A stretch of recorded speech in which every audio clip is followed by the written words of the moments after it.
Bonjour à tous, Julien ici, j'espère que vous allez bien. Merci de vous être inscrits à cette mini-série de 2 vidéos. Une première vidéo sur l'importance de prendre du recul, puis une deuxième vidéo sur la pratique. On va méditer ensemble, puis on va mettre en application les outils que l'on vient de voir ensemble. Pourquoi est-ce que je voulais absolument parler et partager sur le fait de prendre du recul ou s'observer? Parce que pour moi, l'observation, ça prend toute sa puissance en ce moment et depuis quelques mois, ça m'aide d'une façon vraiment incroyable. Ma vie prend une tournure exponentielle juste grâce à l'observation.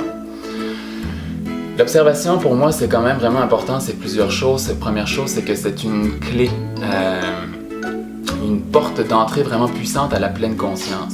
Puis la pleine conscience, c'est quoi? C'est simple, c'est le fait de vivre le plus souvent possible, quasiment en permanence, en gardant à l'esprit ce que nous sommes. Qu'est-ce que nous sommes? C'est simple, nous sommes des êtres humains qui vivent sur une planète et qui n'avons aucune espèce d'idée de ce qui se passe réellement dans l'univers. On n'a pas vraiment d'informations.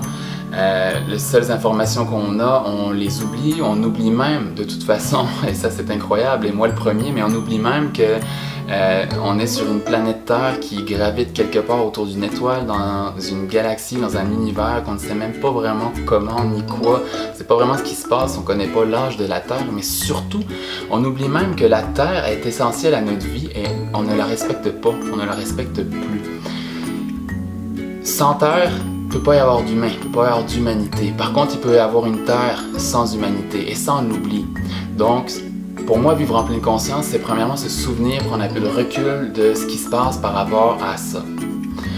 Sur un plan plus subtil, c'est également se souvenir, pour moi, la pleine conscience, que nous sommes une vibration et que nous appartenons à un cycle. On est dans un cycle d'incarnation en ce moment et que cette incarnation-là, elle est une forme, un résidu de la conscience. Un autre beau mot, la conscience, on entend souvent parler. Mon point de vue, la façon dont je vois ça, qui ne veut pas dire que c'est le meilleur, mais mon point de vue, c'est simple, c'est que pour moi, la conscience globale, collective, qui est à la base de tout, c'est une vibration. Une vibration qui est la somme de toutes les autres petites vibrations dont vous faites partie, dont je fais partie, dont toutes les créations de la Terre, mais aussi également de l'univers, sont. Chaque chose est une vibration, chaque chose dégage une vibration. Et l'ensemble de ces vibrations-là crée une conscience, une vibration générale. C'est un petit peu comme si je décidais de faire de la peinture et que je fais de la peinture avec le violet. Je fais de la peinture violette, mais j'oublie et je me rends pas compte que le violet, c'est du bleu et du rouge qui sont mélangés ensemble. Pourtant, c'est une entité, c'est une couleur en elle-même, mais j'ai oublié que c'est 2 couleurs différentes. De la même façon, si je prends 10 pots de peinture que je les mélange ensemble, ça va faire une couleur, une seule couleur. Je vais avoir une entité qui est cette couleur-là, mais qui est faite de 10 couleurs différentes. Ben, pour moi, la conscience, c'est exactement ça. C'est que c'est une conscience, une vibration globale qui prend tout le reste de la création et qui, en même temps, et c'est ça la magie, en tire tous les bénéfices, tout l'amour, toute la connaissance, tout le savoir de chaque entité et qui en fait une globale.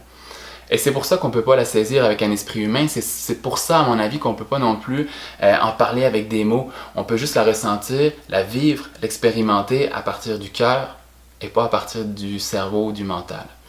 Si on vient sur un plan plus humain, plus dense, si on peut dire, s'observer, c'est pour moi garder contrôle et contact avec ce qui se passe à l'intérieur. Et en faisant ça, on se libère à chaque instant. On profite de l'enseignement de chaque instant pour s'observer, pour voir la façon dont on réagit et ça nous permet de nous libérer, ça nous permet d'évoluer à vitesse grand V. C'est assez simple parce que dans le fond, le fait de m'observer, je peux juste retirer à chaque instant l'observation de l'environnement qui est autour de moi. Et il faut garder en tête que l'environnement qui est autour de moi, que ce soit les gens, mais les situations que la vie m'apporte, ne devraient pas affecter la façon dont je me sens. Ça, c'est vraiment important de comprendre ça. Comment ça se fait que je me lève un matin, puis je n'ai pas vraiment d'idée à savoir pourquoi, ça va bien, puis là, hop, une phrase. Ça snap complètement et mon humeur, ce que je sens, mes pensées, tout change d'un coup. J'ai pas de contrôle sur ce qui vient à l'extérieur, sur l'environnement extérieur autour de moi. En revanche, j'ai du contrôle sur la façon dont je veux le gérer et la façon dont je veux agir avec ça. Et l'observation, c'est ça. Ça nous permet de vraiment comme juste garder contact avec ce qui se passe à l'intérieur et à partir de cet espace-là, décider. Je crée de l'espace, je crée un recul sur la situation, j'observe la situation depuis un point de vue qui est plus loin. Donc je crée vraiment comme un gap entre les deux et ce gap me permet de juste me centrer. Je ne suis pas cette situation-là, je ne suis pas cette sensation-là, je ne suis pas cette pensée-là, je suis ce qui observe, je suis la conscience qui est témoin de ça. Et à partir de ce témoin-là, j'ai la possibilité de choisir ce que je veux, de choisir ce sur quoi je vais porter mon attention et sur la façon dont je vais agir en fonction de ça. Ensuite, il y a les bienfaits. Et les bienfaits, c'est clair qu'on veut en parler parce que dans le fond, si on s'entraîne, c'est pas mal pour ça. Si vous êtes en train d'écouter cette vidéo-là, c'est parce que vous voulez probablement tirer des bienfaits. Dans mon cas, les bienfaits sont quand même assez nombreux, mais ceux qui reviennent le plus, c'est probablement une meilleure gestion du stress. Fait que vous allez voir qu'en commençant à vous observer, vous allez commencer à voir beaucoup plus facilement ce qui se passe à l'intérieur. Et ce qui se passe beaucoup à l'intérieur chez la plupart du monde, c'est le stress. Alors quand on conscientise le stress, qui est une sensation physique, la plupart du temps, en tout cas qui est une pensée et qui déclenche une sensation physique, on peut s'en détacher encore une fois, prendre la posture du témoin et commencer à s'en libérer.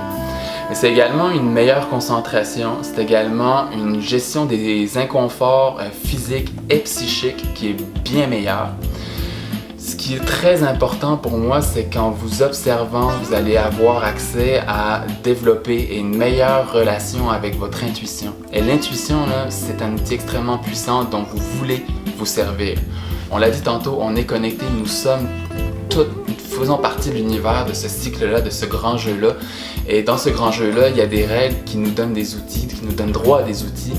Puis l'intuition en est un et je vous suggère fortement d'essayer de développer votre intuition parce que c'est très important. D'ailleurs, on en parlera probablement à un moment donné. Donc, certains des bienfaits peuvent être vraiment ça. Puis, pour moi, c'est juste d'être connecté à la vie, d'être beaucoup plus aligné sur la vie. Et quand on est plus aligné sur la vie, la vie s'aligne sur nous également et ça devient beaucoup plus facile à vivre. Alors tout ça c'est bien, c'est de la théorie, mais maintenant il faut intégrer, mettre en intégration, s'entraîner. Donc comment fait-on pour prendre du recul? Comment fait-on pour s'observer au quotidien? La première chose à faire est de comprendre que les pensées sont vraiment importantes, d'accord? Les pensées, elles vont générer les sensations que vous allez ressentir. Donc 4 étapes pour vous. La première, c'est conscientiser nos pensées. Je conscientise mes pensées, je suis là et je vois que j'ai une pensée qui est là. La pensée, j'ai le choix. Soit j'y crois, soit je lui donne de l'importance, soit je la laisse aller. J'ai vraiment le choix de faire ça. C'est ça, s'observer. Est-ce que je veux donner de l'importance à cette pensée-là? Première chose. La deuxième chose, c'est que la pensée va générer une sensation. La sensation qui est là également, je peux l'observer, je peux m'en détacher, je peux lui donner l'importance que je veux.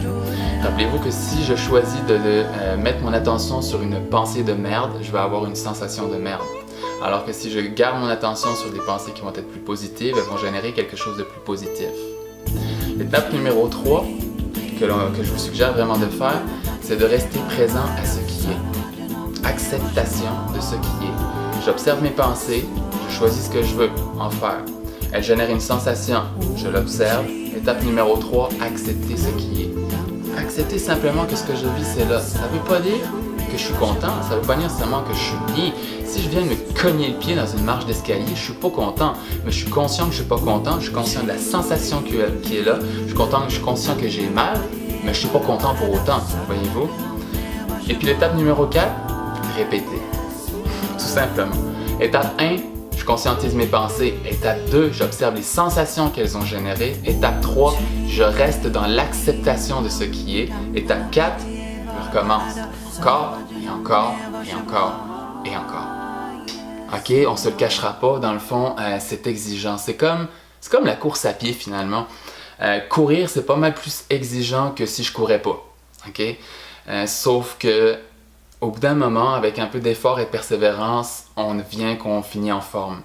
La méditation et l'entraînement, c'est la même affaire. C'est que quand je m'entraîne tout le temps à m'observer encore et encore, à me ramener dans l'instant, à voir ce qui se passe ici, à avoir le courage de creuser et de me regarder comme je suis, parce que je suis ce que je suis, bien là on commence à développer ces facultés-là, et une faculté-là de pouvoir juste comme être soi-même, être plus aligné sur la vie, puis juste simplement être.